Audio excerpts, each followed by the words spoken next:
SmackDown was in Columbia, South Carolina, if you were not aware, because hopefully maybe you fell asleep or something during the show, because the show was absolutely a snooze fest and it was boring.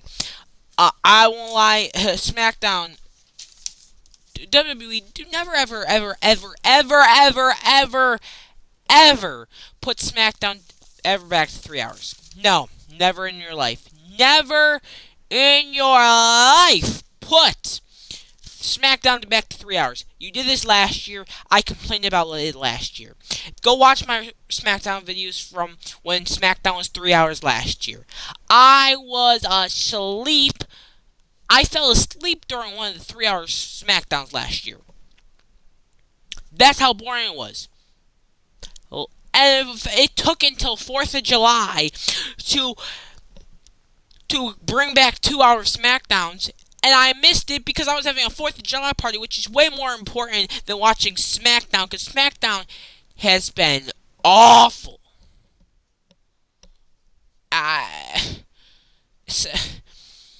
Just don't ever do that again, please. Don't ever do that.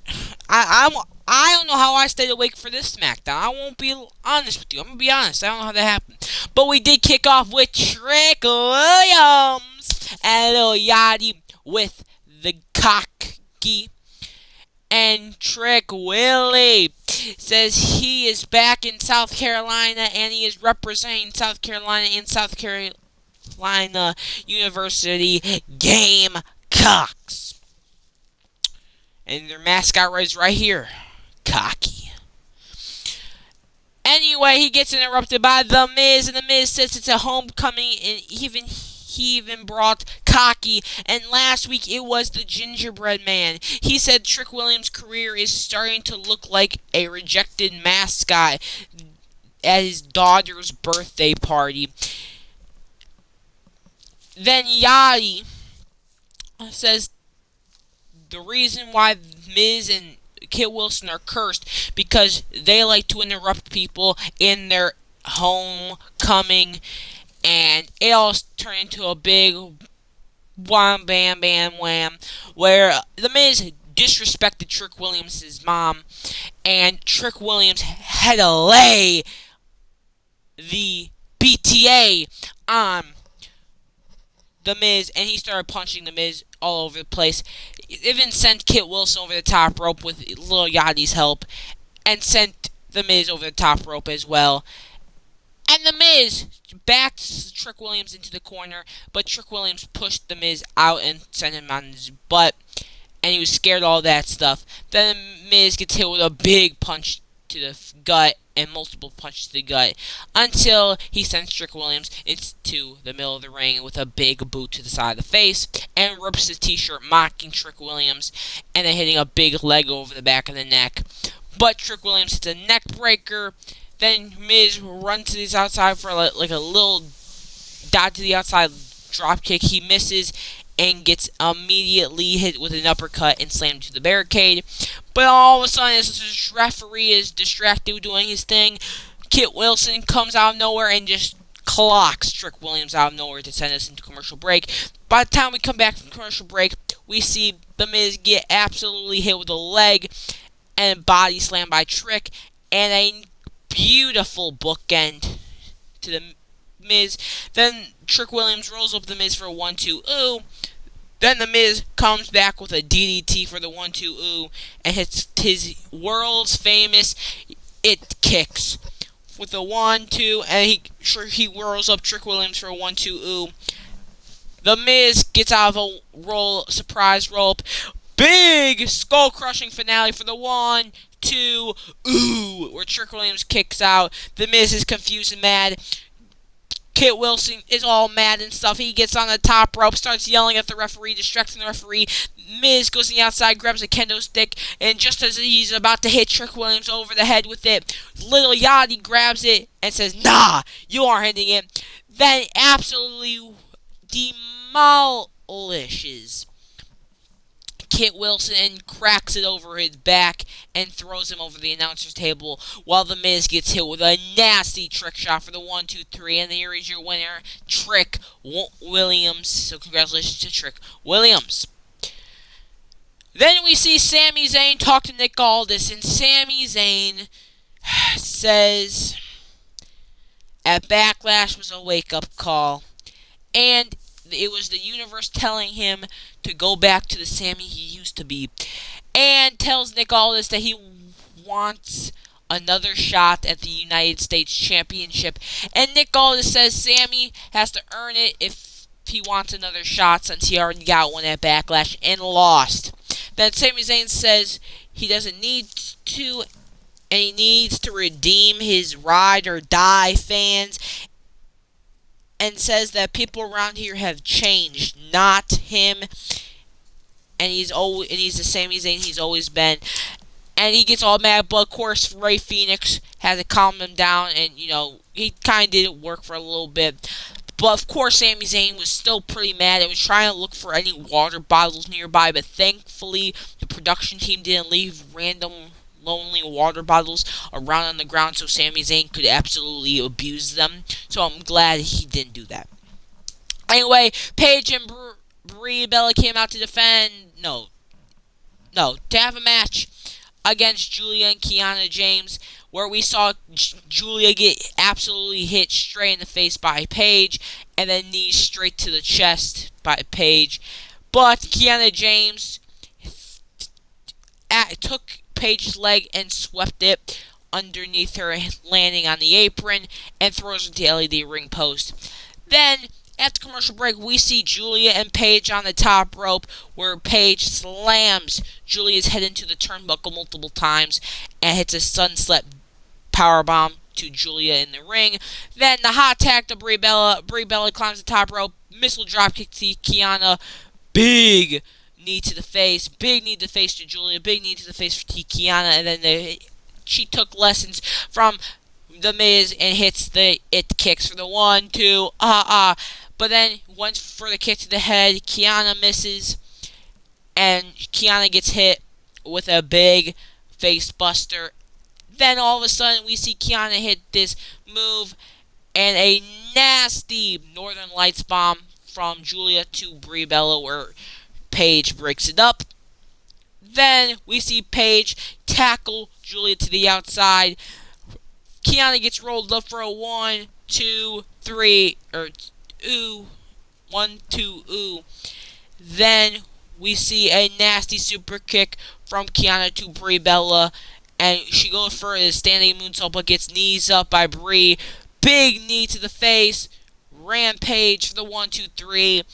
And Brie Bella and Paige win the match. So congratulations to them.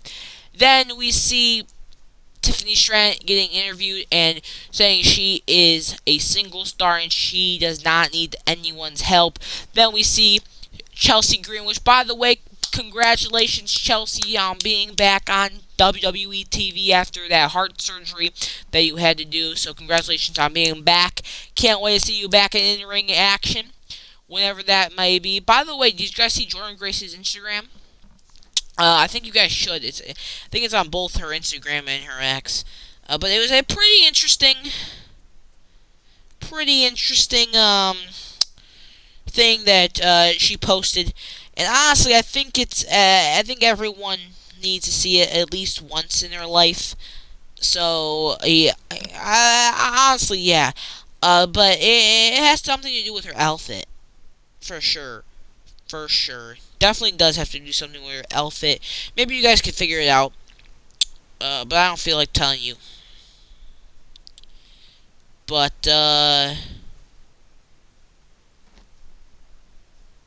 yeah! So,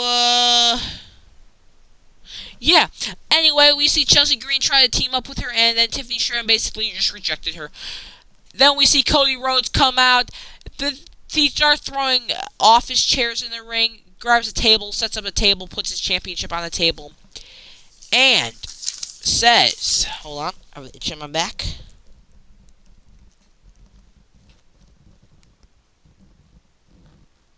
Okay, much better. Itch on my back. Anyway, Cody Rhodes says he has all the ingredients for a contract signing in the ring and wants Gunther to come out here and sign the contract. Gunther comes out and says Cody is a typical American, making everything about himself, and even points out the American type flag tattoo on Cody's neck and says Cody needs to say please if he wants Gunther to come down there to sign the contract.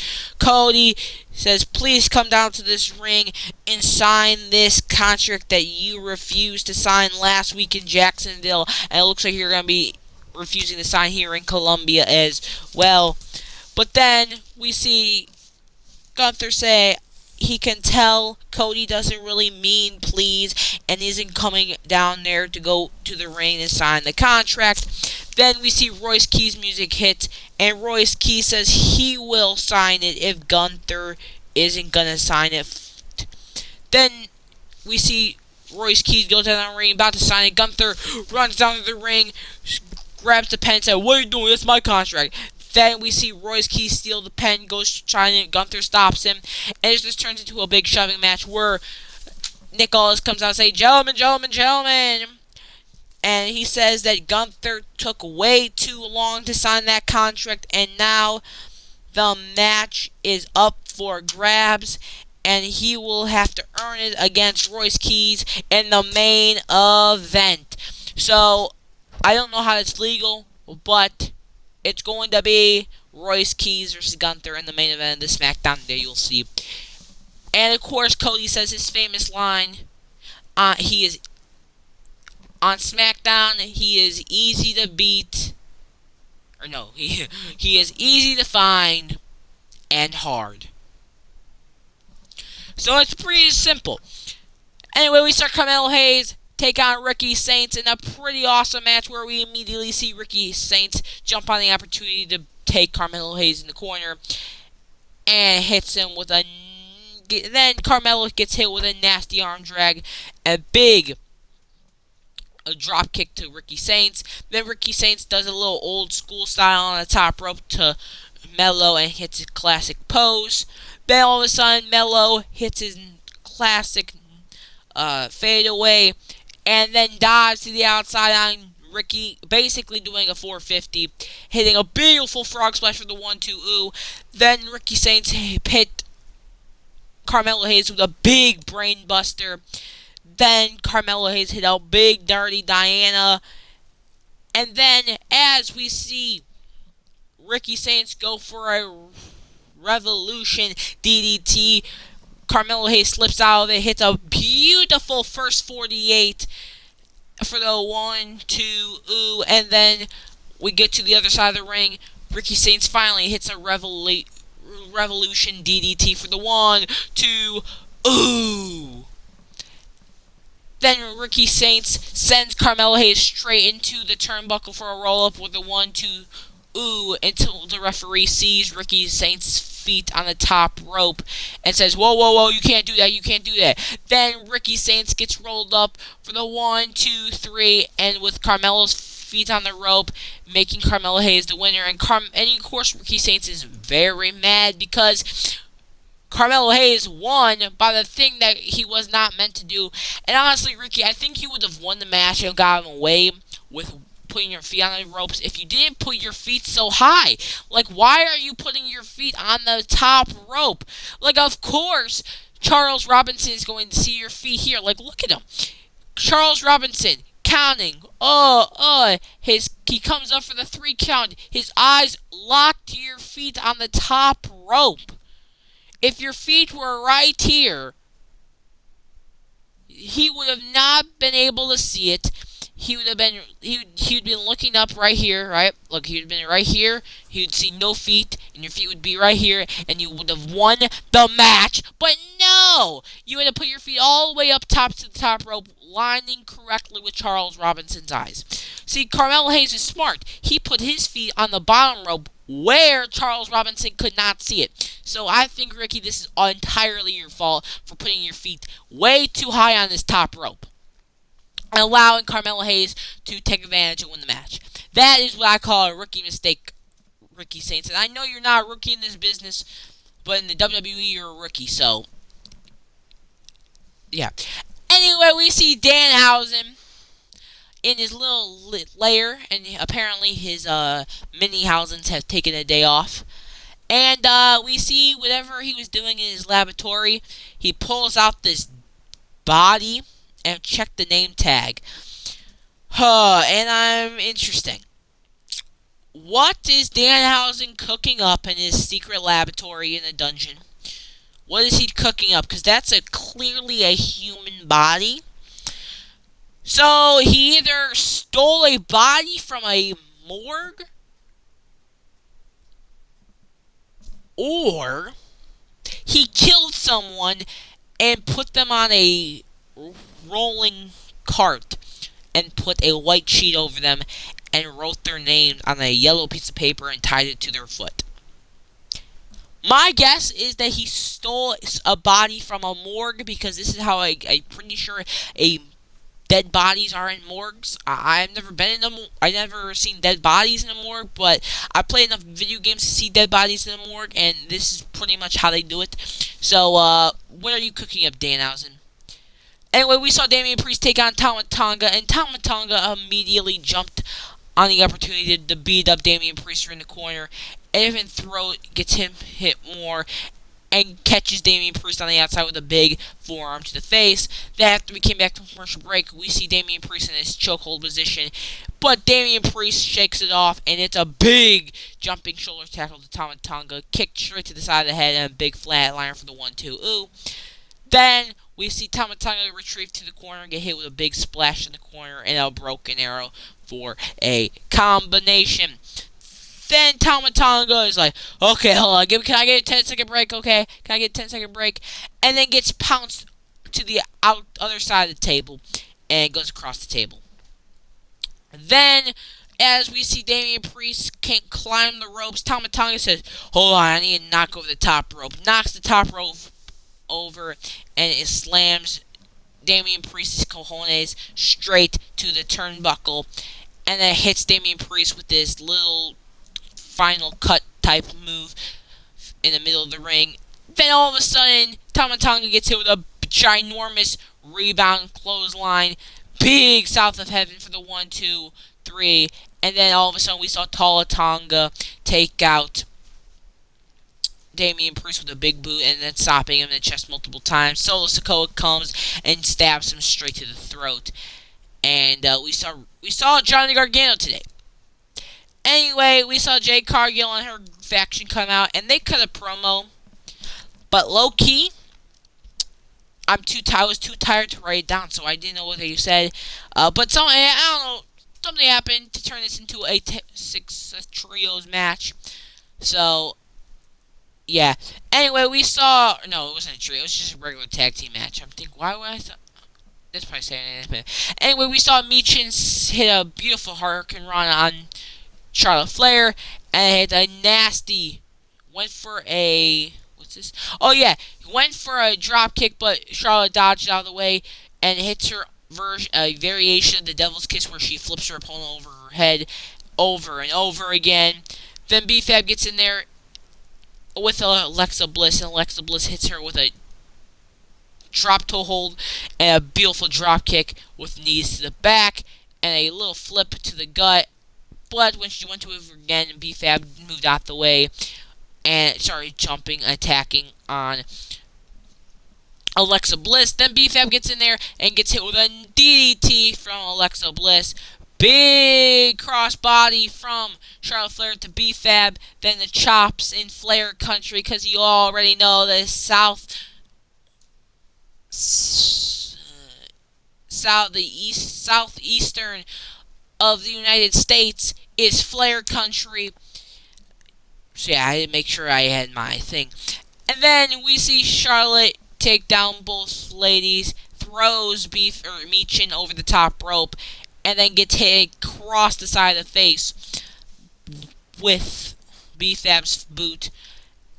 And then we see Alexa Bliss go for a Sister Abigail DDT, but Michin pulls Charlotte off the top rope, hits a Sister Abigail DDT for the 1-2. Ooh, before Jade Cargill pulls Alexa Bliss out and punches her in the face and throws her over the barricade. And then we see Charlotte Flair throw Michin onto a table, and she has to stare off with Jade Cargill. So a match that has been teased since last year is continuing to be teased. So yeah. Anyway, we saw Gunther take on Royce Keys for a #1 contendership match for the WWE Championship at Clash in Italy. And Gunther immediately goes to the outside of the ring, not wanting anything to do with Royce Keys. Then eventually puts him in a headlock, where Royce Keys powers up and hits him with a big body running power slam. They go to the outside, where Royce Keys slams Gunther into the barricade, and also takes Gunther off his feet with a big clothesline. Gunther goes for a chop, and then he gets hit with a nasty suplex by Royce. And then Gunther was done playing around, takes his ginormous hand and slapped the meaty chest of Royce Keys. They end up on the outside, where Royce Keys slams Gunther on the table multiple times. Then Gunther has Royce Keys perfectly lined up in the corner, runs, went for a big boot, but his back of his knee got caught on the top rope after Royce moved out the way. And by the way, look at that sign, Gunther ruined my life. I don't understand how that happened. Anyway, big splash in the corner. Then all of a sudden, Royce gets taken off his feet with a big clothesline from Gunther. Gunther gets hit with a big suplex from Royce Keys again. But Royce Keys got hit with the famous sleeper hold and even got taken to the ground. But all of a sudden, we see Solo Sikoa pop up out of nowhere, motivating Royce Keys, which actually worked because this took Gunther off his feet with a big back body drop. Then Gunther came back with a ginormous clothesline straight to the neck. Then we saw Royce Keys hit on his one other clothesline. Then these two just went back and forth with clotheslines over and over, where eventually Royce Keys dodged a clothesline from Gunther, goes off the ropes and hits a big flying clothesline out of nowhere to Gunther, taking Gunther off his feet. Then picks Gunther back up and tries to hit multiple little clotheslines to the back of the head and the front, and it takes Gunther off his feet again with another ginormous clothesline. But all of a sudden, Royce Keys gets put back in the sleeper hold position, and Royce Keys fights out of it, but it hits Royce Keys with a ginormous chop over and over again, and then even gets hit with a big shoulder tackle, sending Gunther into the corner and hitting the referee. Then Solo Sikoa grabs a steel chair, throws it in the ring to Royce Keys. Royce Keys picks it up. Looks like he's about to hit Gunther, but then throws the chair directly at Solo Sikoa. Then this allowed Gunther to get up, hit a big clothesline from the back, big clothesline to the front, powerbomb 1, 2, 3, and your winner is Gunther, and he is still the #1 contender for the WWE Championship. And he stares in the camera saying Cody Rhodes is all done, all that stuff, that Clash in Italia. Then all of a sudden, Cody Rhodes comes out of nowhere, hits a nasty crossroads, and stares him down, and stands triumphant and tall at the end of SmackDown. So it's good to see the greatest professional wrestler to ever lace a pair of boots of Cody Raheem Rhodes still on top of his game and still where the GOAT belongs, and that is the top of the mountain in the WWE title picture, because he is the champion. And I won't lie, every time this man's music hits, I go running to my shelf and grab my WWE Universal Championship replica. That's a toy belt, because I'm not buying that dumb $500+ belt that looks exactly like the replica, or it's a replica at WWE shop. So I'm not doing that because I'm too poor. So I'm just gonna have to do with the toy belt that I got at a SmackDown in 2022 when Roman Reigns was Universal and WWE champion at the same time. So we're gonna have to deal with that. Anyway, that was it for your Friday Night SmackDown. How'd you guys like it in the comments below? And you guys probably don't have an opinion on it because you guys probably fell asleep during the most of it. So, yeah, hopefully you guys didn't fall asleep too much during this episode, or at least yawn. because I yawned quite a lot during this episode of Monday Night Raw. I'm actually getting tired right now. It's not good. Anyway, have a beautiful rest of the day. See you tomorrow.